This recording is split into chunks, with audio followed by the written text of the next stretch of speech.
So what was your experience?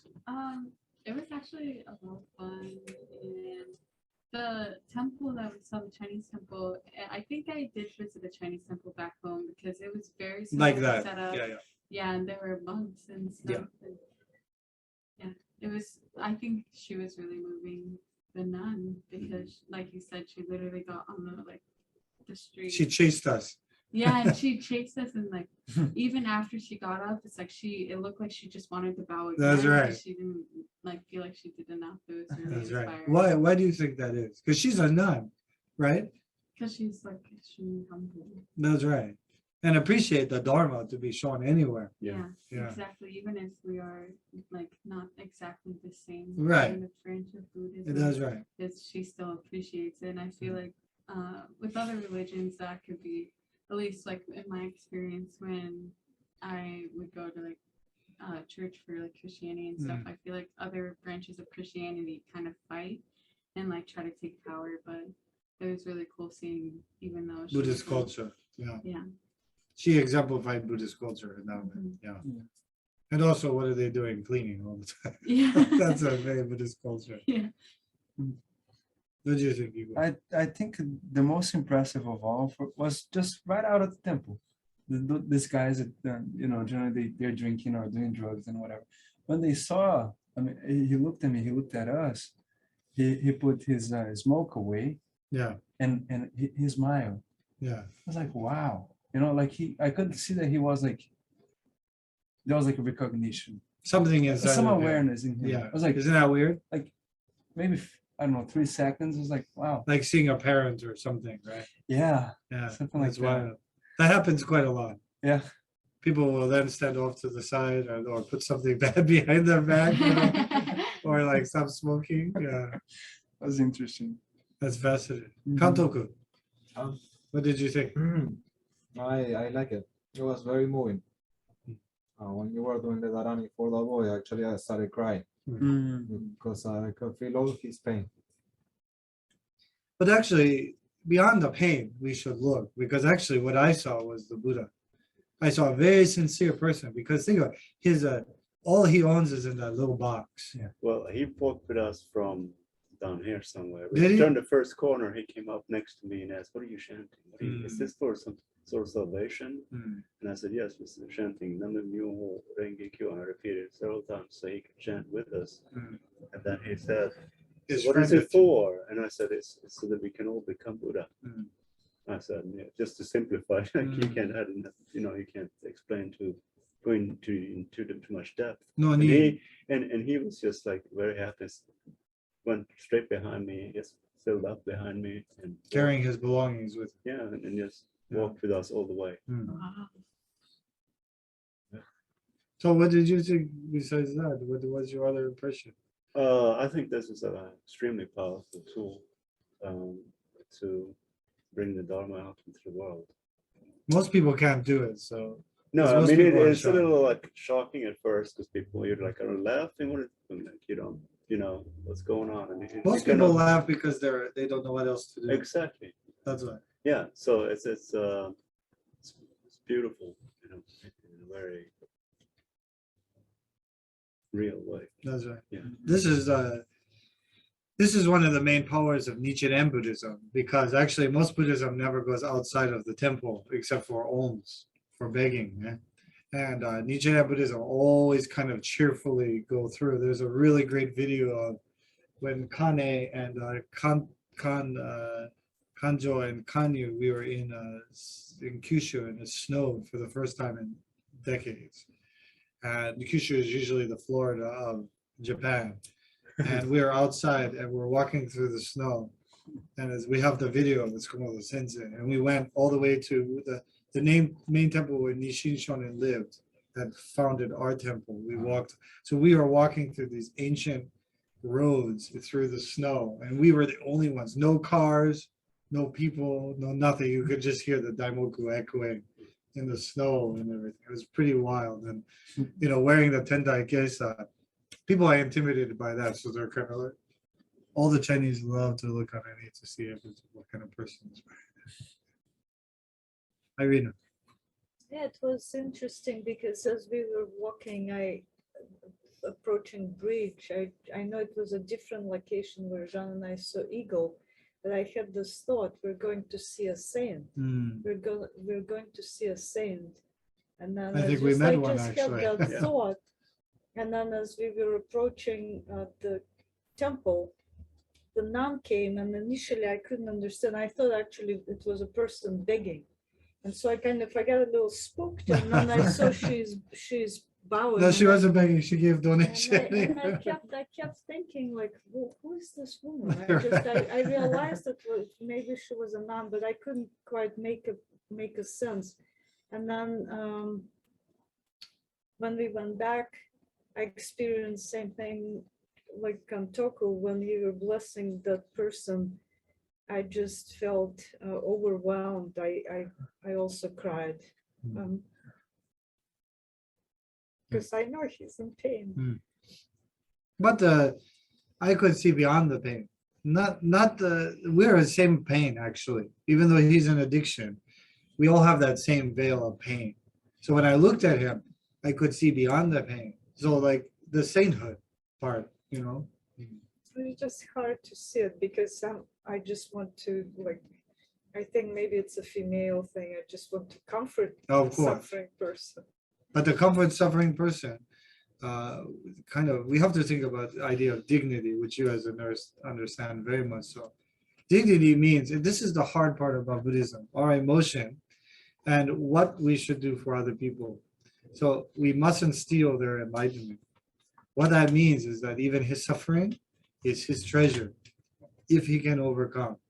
So that's why mustn't necessarily steal that one or fix that one. He has to fix that one. Then that will be his treasure and his enlightenment. So actually, see beyond any of us. I remember when I lived in the Zen monastery, I like humor. I grew up with humor. I also a troublemaker. So in the monastery, we had this big plate window. So it was a Japanese Zen monastery. So lots of zazen. And there were these people that were outside, like a street people. And I used to give them names according to their behavior. Like one guy was the skipper because he'd walk like this. And then the other one was, I forget, he would always ask for cigarette, but he was on the oxygen. I think I called him the blow up or something like, I can't remember. So the monks, I remember the master, like after one zazen evening, people were leaving the temple, which is a house, which is at Elmwood. You guys don't know Elmwood, but it's a part of Buffalo. And he walks into the temple and he's standing right there in front of me. And everyone behind me is giggling because of my comment I made before, right? And here comes the master. The master was actually not Japanese. He was white, and he was a colonel in the Marines. So he would go to Japan to study Zen Buddhism, and always looking for me, because I'm there. And he comes, and the guy goes, "Could I have some money?" And he reached in his pocket, and he had some change and gave it. He goes, "Oh, can I have more?" And he goes, "That's enough." And then he bowed and walked away. And me, I'm looking, I'm not the one laughing, but everyone's laughing because they know what I've said before. So I'm sitting here going, smug face, like that. And he looks right at me and he goes, "Well, what do you think?" And I go, "What do you mean?" He goes, "You are so stupid." So why? He goes, "Because that is you. That could be you in 2 seconds. You bang your head, or you fall down, or you make a wrong choice. Something happened. That could be you in 2 seconds. So why you make fun of him?" And I said, "Well," he said, "because you're stupid." That was maybe prior to pre-stupid to Tsukamoto Sensei. And I remember at that moment, I could be him and he is me. Then suddenly I felt a compassion. And I said, "Well, I'd like to do something for him." He said, "No, your practice is you doing for him. Don't bother him, such a person like you." He goes, "We have to, in a way, know how to help, but also, as Kantoku said, we don't know his connection to Buddhism. Maybe he's more than us." But like Devadatta, who is the Buddha's nemesis, one time his teacher then became evil or run down. Can happen that way. you know, not attain full enlightenment, just a partial enlightenment, you can go back. Bodhisattvas have to constantly follow the 6 paramitas or else they go back to that state. So even bodhisattvas can fall. You didn't know that, did you? They can. Because they don't follow the 6 paramitas, sooner or later decline. Okay, so that's interesting. That was something I never do because I thought once you're a bodhisattva, you're golden, but that wasn't it. So again, another one of my beliefs destroyed. That's just training. When you receive training of constantly helping, you follow protocols, and if you can't comfort, you feel like a failure, and so it becomes like part of the practice. So Yeah. I understand what you're saying, but sometimes training also, Yeah. you can't just shut it. No, I feel the same way as what you say. Automatic. Those emotions are there. So that's another misunderstanding. I didn't change that. I had all of those emotions come to me of how to help people. I've done that in my entire life. I've helped people to my own detriment, right? Many, many, many times. But actually, that's where wisdom comes in.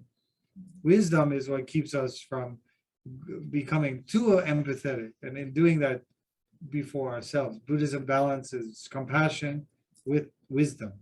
With the wisdom, I respect him. So I just want to support him. I don't want to run his life. I don't want to control his life. And maybe he was the same that we met. I think so. I think so, actually. I believe so. He looked like a yogi in his face. So yogi, sometimes that happened because in India, lots of yogis become addicted to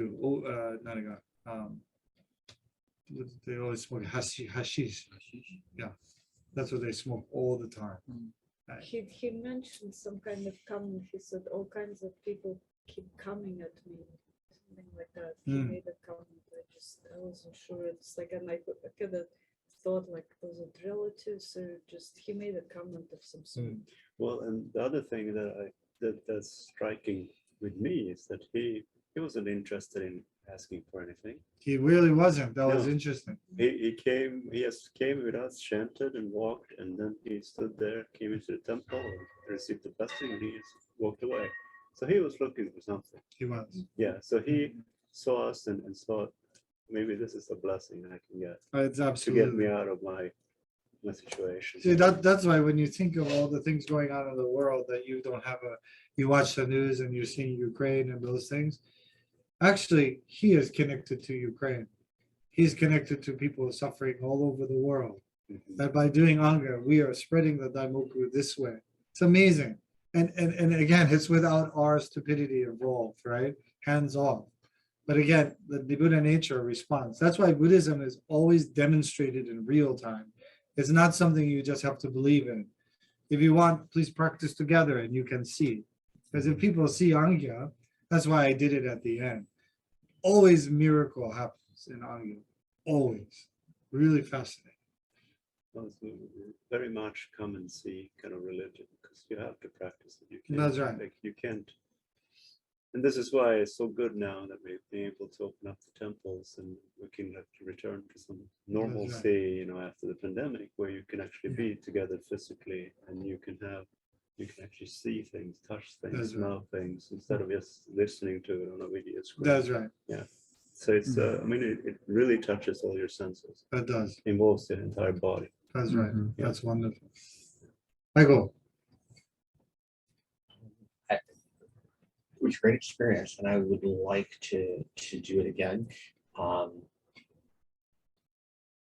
don't know if I have anything particularly profound to say that hasn't already been said.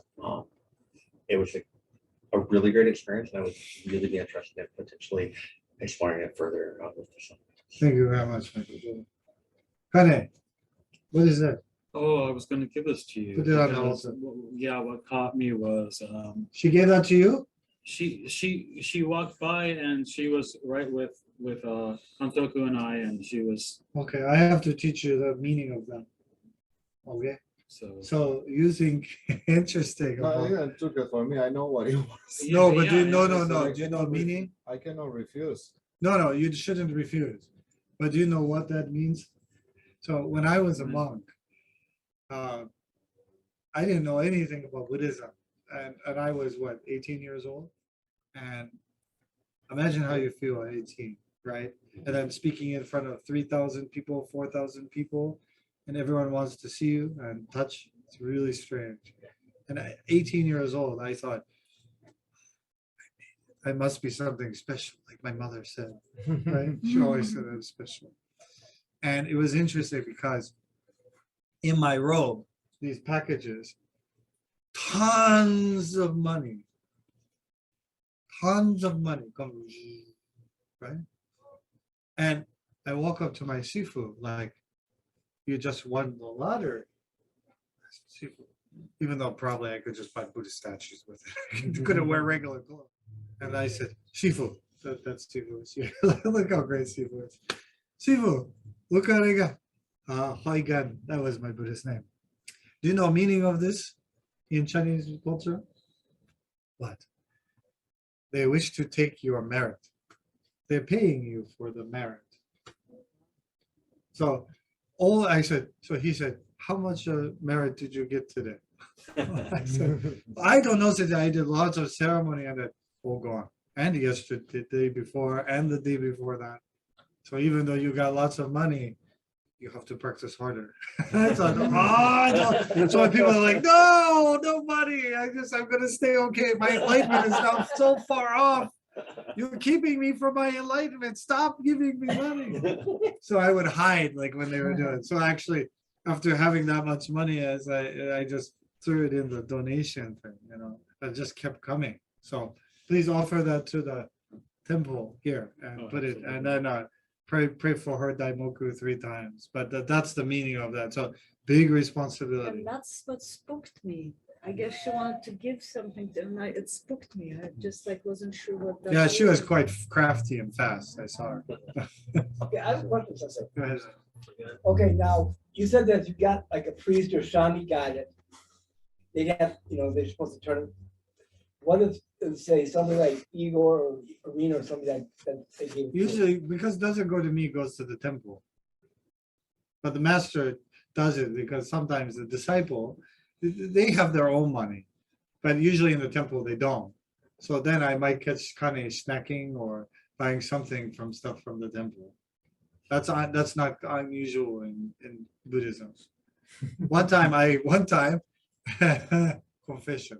My sifu and I are staying together. So basically, it was the biggest. They owned a hotel. When you guys come to Niagara Falls, I'll take you to see sifu. And he's always doing the same thing. And like when I come in, it's like it hasn't left. Hoigan, let's have some tea. And then we had this huge hotel and this massive temple, just us two, just the two of us. And this like 5-story hotel in Niagara Falls, Canada. And we had to take care of the whole thing.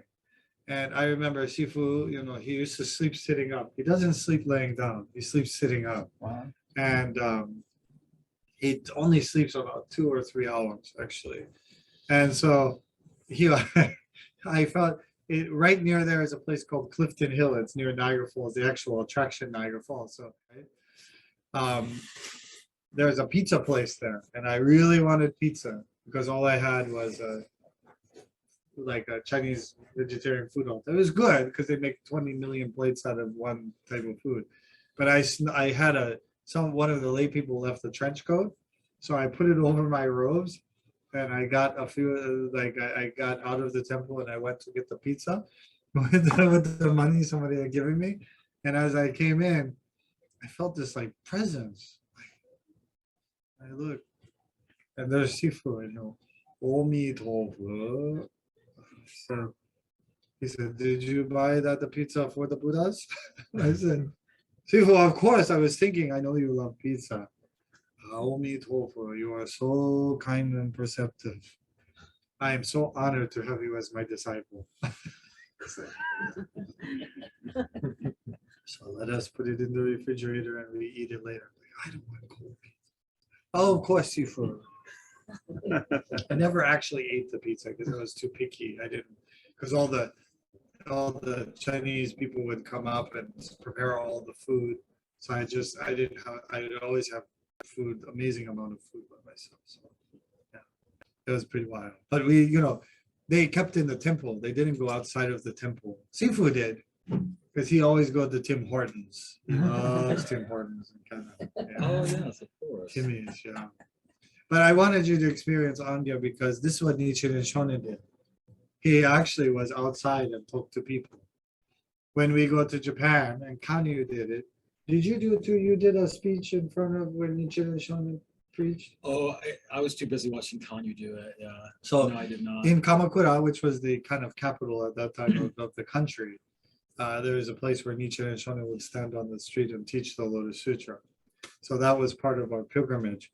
And I told all of my disciples they had to go and give a lecture there. And I made sure that the bus tour had a megaphone. So Kanye was so excited. So it was very interesting. And talking as he would imagine Nichiren Shonin, okay, and people are walking like this huge, like a Western guy chanting, and Skoda Sensei thought that was the greatest thing ever. And Kanyu was so happy because he loved doing it. So someday when we come on the pilgrimage, you can come and chant there.